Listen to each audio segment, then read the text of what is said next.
안녕하십니까. 현대투자연구소 송주입니다. 이번 시는 하이브 상승의 조건 세 번째가 되겠습니다. 앞서 방송했던 두 가지 상승 조건이 주로 시장과 외국인 수급 중심으로 말씀드렸다면, 오늘은 NFT 그리고 플랫폼 종목군들의 상관관계를 중심으로 진행해 보도록 하겠습니다. 자, 하이브 상승의 조건 그 세 번째가 되겠는데요. 자, 먼저 이제 외국인 수급, 지금 하이브와 좀 관련성이 높은 기업들, 특히 이제 그 동행하는 기업들의 외국인 수급에 대해서 분석을 해보도록 하겠고요. 자, 앞서 말씀드린 바와 같이 NFT 그리고 플랫폼 기업들과의 동행에 대해서도 살펴보도록 하겠습니다.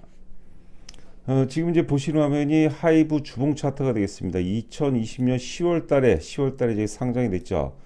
당시 장중 최고점이 35만 원까지 갔다가 이제 그 밀린 이후에 작년 1월서부터 이제 주가가 이제 본격적으로 오르기 시작했습니다. 그 20만 원대 미만에서 10만 원대에서부터 이제 42만 원까지 강세를 보이다가 작년 11월 19일 날 고점 이후에 42만 원대 고점 이후에 지금 고점 대비해서 거의 뭐 고점 대비 저점을 기준으로 한다면 거의 뭐 한 50% 정도 반토막이 그런 반토막이 그런 난 상태죠. 일단 그 대내외적인 어떤 불확성만 없다면 주가 자체로 본다면 사실 빠질 만큼 빠진 그런 상황이 아닌가 생각이 됩니다. 지금 보시는 것은 이제 외국인 수급에 대해서 제가 말씀드리려고 하는 겁니다. 지금 아래 이제 그림을 보시게 되면 빨간색 화살표를 지금 두 개를 제가 표시해 놨죠. 일단 그 1월 달에 주가가 10만 원대 중후반에서부터 이제 그 20만 원대까지 주가가 이제 강세를 보일 때 외국인 수급이 굉장히 좋습니다. 외국인 순매수가 강하게 또 이어졌고, 자, 그리고 이제 그 5월 들어서 4월 이후서부터 또 외국인 수급이 좋아지면서 외국인 순매수가 이어지면서 주가가 강세 기조를 보였고요. 그리고 7월 달서부터 이제 9월 달까지는 외국인들의 순매수 상태가 뭐 쏙 좋지는 않았죠. 거의 뭐 지금 매수 매도 균형점 과정인데, 그때는 주가가 또 단기적으로 많이 오른 거에 따라서 이제 반대급부로 조정을 받는 모습이었고, 또 작년 10월서부터 외국인 매수세가 서서히 일어나면서 그 아래 이제 그 작년 1월 달과 이제 그 4, 5월 달, 6월 달까지 수급보다는 좀 덜하지만 그래도 외국인 순매수가 완만하게 이어지면서 주가가 이제 42만 원까지 갔었고요. 그리고 35만 원, 36만 원대가 이제 무너질 때 외국인이 순매도로 전환이 됐습니다. 그래서 뭐 기조적으로 순매도세를 보이다가 잠시 후에 그 다른 종목군들 보겠지만 사실 그 하이브 같은 경우는 여타 어떤 그 하이브와 동행하는 종목들 대비해서는 외국인 순매도가 많지는 않았어요. 그리고 최근에는 물론 제가 어제하고 오늘은 다소 좀 외국인들이 매도하는 것 같은데, 그 전에 3일까지는 외국인들이 계속해서 순매수세를 이제 보였다는 것은 좀 의미가 있지 않나 생각이 됩니다.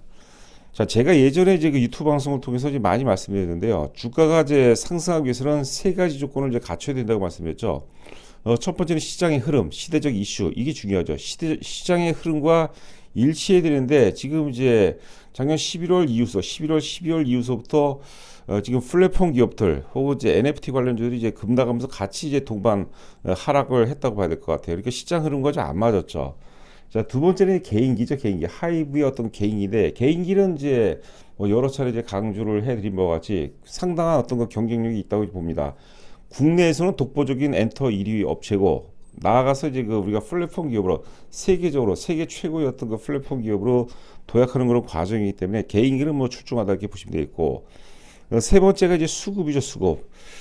제가 이제 여러 차례 이제 반복적으로 말씀드렸지만 하이브 같은 경우는 외국인 수급과 인과관계가 굉장히 높습니다. 그런데 어떤 그 최근에 지금 그 오늘 포함해서 이틀째는 외국인들 순매수가 이어지고 있지는 않지만 소폭 순매도 중이지만은 지금 그 전에 명절 전이 되겠죠. 명절 연휴 전에 3일 동안 주가가 이제 많이 빠지는데도 불구하고 외국인들이 3일 연속 물량도 제법 많습니다. 3일 연속 순매수했다는 것은 좀 우리가 지금 가능성을 좀 찾아봐야 되지 않을까 생각이 되고 있습니다.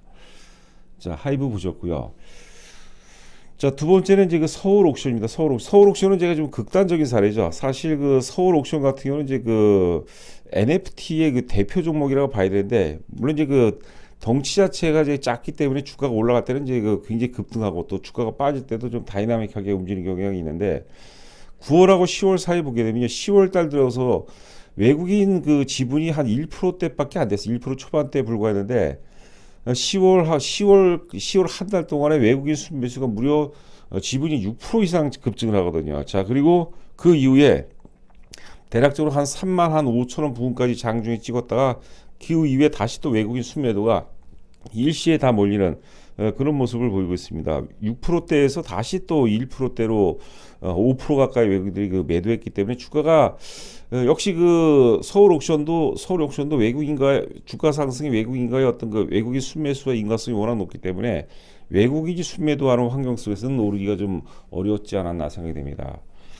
자, 이번엔 이제 그 플랫폼 기업입니다. 네이버죠. 사실 뭐 카카오도 뭐 문제가 없는데 냉정히 따지면 사실 그 카카오보다는 네이버가 뭐 한 단계 더 낫다. 오르는 파동에서는 네이버가 좀 더 낫지 않나 생각됩니다. 대표성이 좀 있다고 봐야 될 것 같아요. 네이버도 굉장히 많이 빠졌습니다. 최고점 46만 원대 고점서부터 지금 30만 원이 이번에 깨졌기 때문에 고점 대비해서 충분히 하락세를 보이는데, 자, 아래 지표하고 한번 비교를 한번 해 보시기 바랍니다. 역시 그 외국인 그 매매 동향과 굉장히 밀접한 관계를 갖고 있죠. 자, 특히 이제 그 지난 그 11월 말 혹은 12월 들어서면서 외국인들이 급격하게 지분을 많이 줄입니다. 그런 속에서 주가가 뭐 40만 원대에서 30만 원이 붕괴되는 그런 사태를 맞기 시작했습니다. 보시는 화면은 이제 2월 3일자 기사가 되게 되는데요. 그 헤드라인이 서울 옥션, 위메이드, 반토막, NFT 열풍 꺾였나. 사실 그 시장 자체도 좀 어려웠지만 뭐 NFT 관련주들, 플랫폼 관련주 혹은 NFT 관련주들이 가장 많이 빠졌다고 봐야 될 것 같아요. 잠시 후에 차트를 보도록 하겠지만 위메이드 같은 경우가 사실 NFT의 대장격이라고 볼 수 있겠고, 서울옥션도 사실 그 사이즈는 좀 작지만 어떤 그 NFT의 플랫폼 역할을 하죠. 경매를 다루고 있기 때문에 이제 NFT의 어떤 플랫폼 기업으로 좀 보셔야 되지 않을까 생각됩니다. 자, 하여튼 그 고점들이 굉장히 많이 빠졌습니다. 자, 지금 이제 그 아래 이제 NFT 테마주 주가 변동상을 보시게 되면 위메이드 같은 경우가 작년에 2021년도에 538%가 올랐고요. 1년 동안에. 자, 그리고 이제 올해 1월 달 들어서 34%가 빠졌습니다. 그런데 이제 고점 대비 작년 11월 혹은 12월 고점 대비하면 이제 반토막이 난 거죠. 갤럭시아 머니터리 같은 경우도 이제 그 작년에 450% 올랐다가 지금 자, 1월 달에 지금 현재까지 32% 빠졌고, 서울옥션도 지금 작년에 447% 올랐다가 자, 올해 같은 경우 이제 34% 빠졌고, 1월 달이죠, 1월 달. 하이브 같은 경우가 작년에 이제 그 163% 올랐죠. 163%. 10만 원대 중후반서부터 이제 40만 원대까지 올랐으니까 더블 이상 많이 올랐습니다. 많이 올랐는데 저점 대비하면 이제 160% 정도 올랐죠. 자, 하여튼 그 올해 1월 달만 이제 32%. 고점하고 저점 대비해서는 작년 이제 11월 달 고점 42만 원 고점 대비해서 지난번에 이제 22만 9천 원까지 장중 저점을 기록했으니까 거의 뭐 역시 반토막이 나지 않았나 생각됩니다. 많이 올랐지만 오른 거에 따른 그 반대급으로 빠졌고 또 많이 빠졌기 때문에 산이 높은 골이 깊고 골이 깊으면 또 산이 높은 법이죠. 물론 이제 자, 올해 들어서 이제 본격적으로 이제 NFT가 지금 하이브 같은 경우가 2분기서부터 지난번에 그 두나무와 전략적 제휴를 체결하고 2분기서부터 지금 4월 정도로 저희가 지금 예측하고 있는데요. 2분기서부터 이제 NFT 관련된 매출이 나올 가능성이 높습니다. 주가가 올라갈 때는 NFT 성장성에 대해서 이제 과대 평가가 되면서 이제 사실 상당분의 버블을 또 몰고 오죠.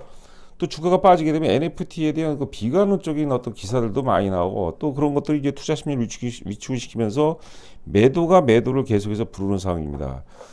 제가 그 나름대로 주도주 논리, 급등주 논리에 대해서 나름대로 연구를 많이 해봤는데요. 자, 우리가 흔히 얘기하는 주도주 혹은 급등주가 탄생하는 것은 여러 가지 이제 경우가 굉장히 많습니다. 특히 뭐냐면 신자가 들어요. 신기술이라든가 신소재, 신약, 거기에 신시장도 들어갑니다. 신기술이라는 게 뭡니까? 기존의 기술을 넘어선 거죠. 존재하지 않았던 새로운 어떤 그 기술, 새로운 어떤 그 제약, 약, 소재, 거기에 이제 포함해서 새로운 시장, 존재하지 않았던 새로운 시장. 우리나라가 이제 그 코스피 지수가 2000년대 중반 1000포인트서부터 중국 시장이 이제 열리면서 2000년대 중반에 조선 철강 기계 화학 이런 것들 대체적으로 중간재 기업 중심으로 해서 이제 소재 산업재들이 주가가 무지하게 많이 올랐습니다. 지수 자체가 1000에서 뭐 2000포인트를 넘어갔으니까요. 근데 중국 시장도 기존에 존재하지 않았던 새로운 시장이죠. 자, NFT에 대해서 저도 잘 모르겠어요. 그러나 이제 나름대로 이제 그 연구를 해본 결과 이것도 기본적인 것은 존재하지 않은 새로운 영역이거든요. 새로운 시장이고 아직 뚜껑이 안 열렸는데 저는 이제 가능성이 상당히 이제 높다고 보는 겁니다. 우리가 비트코인 같은 경우도 초기 어떻습니까? 초기에 그 대부분의 어떤 그 뭐 지적 수준이 높은 분들이 부정하는 경우가 굉장히 많았어요. 근데 지금 비트코인은 뭡니까? 대다수가 다 인정을 하고 있거든요. NFT는 비트코인의 연장선상이라고 보시면 될 것 같아요. 그래서 지금 그 고점 대비해서 충분히 빠졌기 때문에 시장이 제일 중요한 건 시장이죠. 시장을 이길 수는 없는 거죠. 시장이 자리를 잡고 어느 정도 이제 안정세를 보인다면 다시 한번 도약할 가능성이 높지 않을까 생각이 되고 있습니다. 그 사실 그 오르는 주식에 제가 이제 그 늘상 말씀드린 얘기가 오르는 주식에 상투를 맞추는 게 굉장히 힘든 거예요. 자, 반대로 하락하는 주식, 하락 추세 있는 주식의 바닥을 잡아내는 것도 사실 그 만만치 않은 일이거든요. 그런데 우리가 조금 더 여유 있게 시간을 좀 여유 있게 놓고 본다면 시간의 흐름을 내 편으로 만든다면은 저는 뭐 반드시 뭐 좋은 결과로 이어질 수 있지 않을까 생각합니다. 제일 중요한 것은 기업의 본질이고 본질을 대표하는 게 사실 실적이죠. 자, 하이브에 대한 실적이 뭐 전혀 변함이 없다고 보거든요. 자, 반면에 또 이런 기사도 나왔습니다. 2월 3일자 기사인데 불타는 NFT 시장, IT 게임 업계 블록체인 사업을 곧배친다. 일각에서는 또 지금 뭐 부정론과 긍정론 지금 교차하고 있지만 또 긍정론 입장에서는 또 NFT 시장이 또 불타고 있다는 얘기죠. 자, 네이버 카카오 관계사 라인 그라운드 X 선도로 NFT 사업 본격으로 하고 있고 위메이드 컴퓨터 게임 업체들이 대부분 사실 또 NFT하고 굉장히 또 밀접하다고 보시면 될 것 같아요. 크래프톤 주식도 굉장히 좀 많이 빠졌습니다. 크래프톤 주식이 또 그 차트를 보니까 뭐 상당히 많이 빠졌는데 그 C2E 개념 C2E라는 건 뭐냐면 커넥트 언이라고 해서 가상현실을 이제 그 가상현실을 연결해서 돈을 버는 거죠. 수익을 내는 그런 것을 이제 C2E라고 하는 겁니다. 이제 많이 지금 이제 그 NFT 시장에서 많이 사용하는 그런 용어라고 보시면 될 것 같습니다. 자, 지금 이제 보시면 위에가 하이브가 되겠고 아래가 이제 아래가 위메이드입니다. 위메이드. 작년 8월서부터 지금 현재까지 기간은 이제 동일합니다.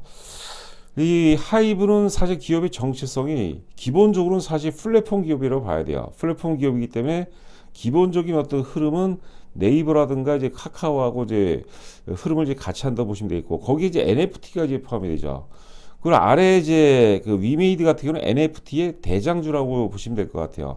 시가총액이 대략적으로 앞서 아까 잠깐 보니까 이제 한 3조 8천억 정도 그리고 지금 이제 하이브 같은 경우 이제 10조 원이 깨졌죠. 이제 9조 한 7, 800억, 9조 한 7, 8천억 정도로 이제 기억하고 있는데 여하튼 간에 그림을 보시게 되면 위메이드가 먼저 올라갔어요. 위메이드가 대단했습니다. 5만 원 역사적 고점 돌파하고 이제 그 22만 원대까지 주가가 초급등을 했죠. 자, 그러면서 후발로 하이브도 주가가 올라갔어요. 조정받을 때는 뭐냐면 하이브가 한 3일 정도 먼저 고점을 찍고 조정을 받죠. 이게 주도주 논리에 근거해서 제가 드리는 말씀입니다. 그리고 그 이후서부터 이제 그 하락의 흐름을 이제 같이 하는데 자, 오늘 같은 경우가 지금 현재 시간이 1시 4분을 통과하고 있는데 위메이드 같은 경우 이제 9,500원 올라서 한 8% 정도를 강세를 보이고 있습니다. 그리고 하이브 같은 경우는 장중 고점이 25만 원을 넘어갔었는데 거래량이 없어요. 거래량이 16만 주 정도밖에 안 되거든요. 지금 이제 한 1.9% 올라서 플러스 4,500원을 보이고 있는데 자, 아직까지는 우리가 이제 주식 투자는 심리 전쟁이라는 제가 그런 표현을 자주 씁니다. 제가 한 얘기가 아니라 그 드러먼이라는 사람이 쓴 책이에요. 제가 1992년도에 읽었던 그런 책인데 심리 싸움이라는 거죠. 지금 하이브의 그 매수 관점에서 본다면 이 주식이라든가 부동산도 똑같은 거지. 부동산 시장도 지금 상당히 좀 침체 과정이라고 보는데 매수 입장에서 자신감이 없는 거, 자신감이 있어야지 쏟아진 물량을 막 소화해주면서 거래량 수반이 좀 이루어져야 되는데 거래 수반이 지금 이루어지고 있지 않습니다. 지금 1시가 넘어갔는데 16만 주라면 이제 물론 그 종가를 봐야 되겠지만 대략적으로만 한 20만 주 정도 때 20만 주 정도에 불과할 가능성 20만 주 때 그칠 가능성이 높지 않을까 생각됩니다.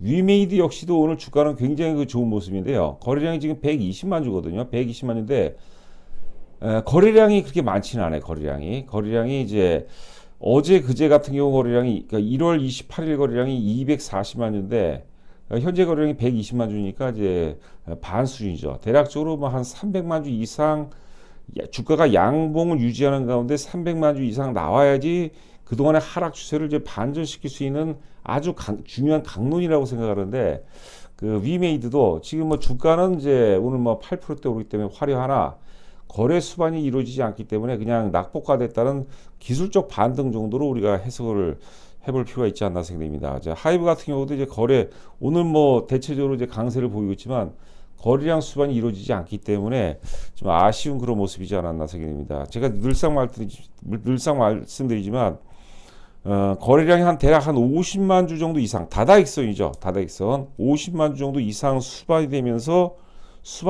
이제 그 양봉이 나온다면 주가가 이제 상승 반전될 가능성이 높은데 그렇지 않아서 좀 아쉬움이 있죠. 부동산도 마찬가지로 지금 전반적으로 조금 이제 하락 추세라고 보는데 거래량이 전혀 이루어지고 있지 않아요. 근데 어느 순간 이제 거래량이 증가한다는 것은 지금은 시장 자체가 이제 그 기존의 매도 우위 시장에서 부동산도 강세를 보지 않았습니까? 지금 이제 매도 우위 시장에서 이제 매수 우위 시장으로 바뀐 거예요. 그러니까 이제 매수 입장에서 사고 싶지 않은 거죠. 그래서 그런 이제 바닥을 찍고 상승으로 전환되는 어떤 그 시그널이 결국은 이제 거래량 아닌가. 부동산도 그렇고 뭐 하이브도 그렇고 여타 종목도 그렇고 거래량이 가장 중요했던 요인이 아닌가 생각이 되고 있습니다. 자, 일봉 차트인데 이거는 제가 플러스 한 6천 원 정도 올랐을 때를 이제 잡았거든요. 거래량이 없어요. 거래량이. 자, 현재 지금 1시 7분을 통과하고 있는데 거래량이 지금 16만 2천 주 정도에 불과합니다. 그런 좀 아쉬운데 여하튼 간에 뭐 주가가 기본적으로 음봉이 나는 것보다 양봉이 나온 것은 좀 보기가 좋다고는 봐야 될 것 같은데 좀 더 우리가 추이를 좀 살펴볼 필요가 있지 않나 생각됩니다. 여하튼 간에 지금 이제 2분기의 모멘텀들이 이제 많이 몰린다고 말씀드렸습니다. 제가 이제 앞서 주가가 오르기 위해서는 시장의 흐름, 그 다음에 뭐 개인기, 그 기업의 어떤 본질, 개인기, 그 다음에 수급 세 가지 요인에 의해서 결정이 된다고 그러는데 시장 흐름 과정 속에서는 모멘텀, 이슈가 굉장히 중요해요. 근데 이슈가 2분기서부터 이제 많이 몰려 있거든요. 물론 이제 그 전에도 출발할 수 있겠고, 그 다음에 지금 오늘도 뉴스를 보니까 유럽 같은 경우는 이제 코로나가 정점을 완전히 통과했다는 그런 보도가 계속해서 이어지고 있거든요. 엔터 업체 출발점은 사실 그 공연입니다, 여러분들. 뭐 이유 같은 공연을 봐야 되는데 이 공연 그렇기 때문에 엔터 기업들은 사실 코로나 피해주로 분류가 되죠. 그래서 코로나 정점이 이제 통과했기 때문에 뭐 상당 부분 이제 전반적으로 이제 뭐 이슈를 몰고 올 그런 어떤 그 타이밍이 상당 부분 좀 임박하지 않았나 그런 생각이 듭니다. 자, 한 주 동안도 여러분들 고생 많으셨습니다. 저는 또 다음 주에 여러분들 찾아뵙도록 하겠습니다. 감사합니다.